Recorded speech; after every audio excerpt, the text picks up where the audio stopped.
Fallout 4 just came out and that's smashing. That's great, that's absolutely brilliant.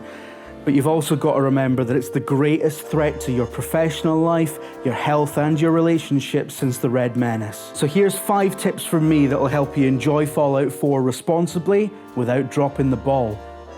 Number 5, sleep and when not to. We've all done it. You're sitting there of an evening enjoying Fallout 4 and you keep telling yourself you'll go to bed after you finish this quest, clear out this dungeon, make it to the next town, get to the next level, etc. And we all know we're lying, lulling ourselves into a false sense of thinking we're not going to totally fuck it when we're definitely going to totally fuck it. So what happens when, oh, I'll just do this next dungeon turns into, oh shit, it's 5 AM and I've got work in the morning? It's simple. Just don't go to bed. Just hear me out. It's a fuck sight easier to just pull an all-nighter than it is to try and get out your scratcher after 2 hours sleep. If you just power through, tan a load of Red Bull and carry on, you won't have to get out of bed at 7 o'clock because you'd already be awake. But if the worst happens and you can't keep your eyes open and you end up sleeping in, what do?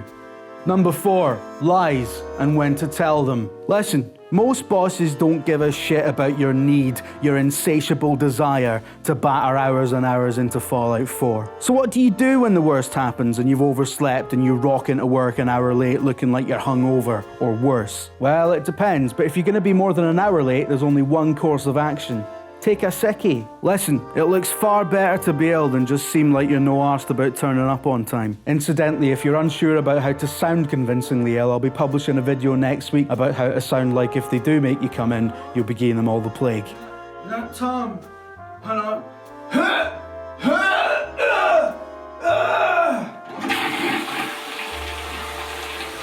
can't come in today. Number 3, honesty and when it's the best policy. There's a lot to be said for telling the truth. The problem with lies is that you have to maintain them with more lies and keep a mental note of every lie you tell. Otherwise you'll end up tripping over yourself and seeing your wee empire of deceit come to a bitter end. And before you know it, you're splitting the provinces into nation states and giving Hong Kong back to China. Total shiter, man. But there is an alternative to keep in reserve for when you've no totally fucked it. Honesty. Hear me out. So your significant other is upset because you've not had any quality time with them for weeks because you've been playing a stupid video game instead of rubbing their feet or helping them wax their beard or whatever it is you do. Just come clean. Just say, look, I'm sorry, that's important. I know I've neglected you, but this is a really good game. It's a really fucking good game. It's the best game. And I know I've been a twat. I am a twat. And I'm admitting to you that I'm being a twat because I love you.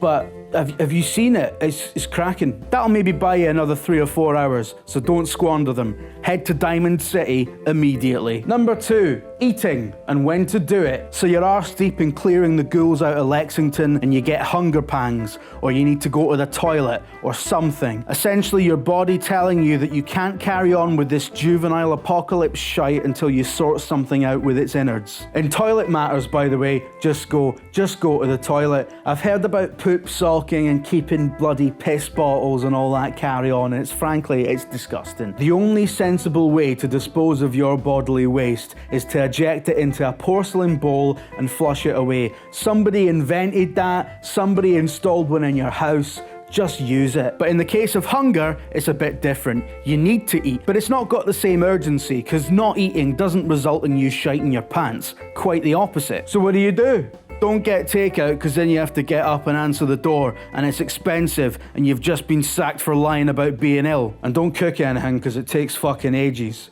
No, there's only one course of action. Invite a parent round or any elderly relative that doesn't mind making your dinner and putting up with your shite. Phone them and give them a load of chat about how you've missed them, it's great to hear their voice, all that shite that old people like to hear, even though both you and they know you're just blowing a load of smoke up their arses just in case you need a quick interest-free loan later down the line. And then just be all like, I know, I've got a great idea. Why don't you come and stay at my place for approximately 200 hours? There you go. boom, instant flunky. They'll turn up, they'll potter around, they'll do a load of old people things like go into every room and tell you how you should redecorate it, as if you're going to do that because it's a fucking rented flat anyway. But then they'll start doing useful shit like turning up at your door with little plates full of sandwiches and those little foil wrap biscuits that only pensioners know where to buy.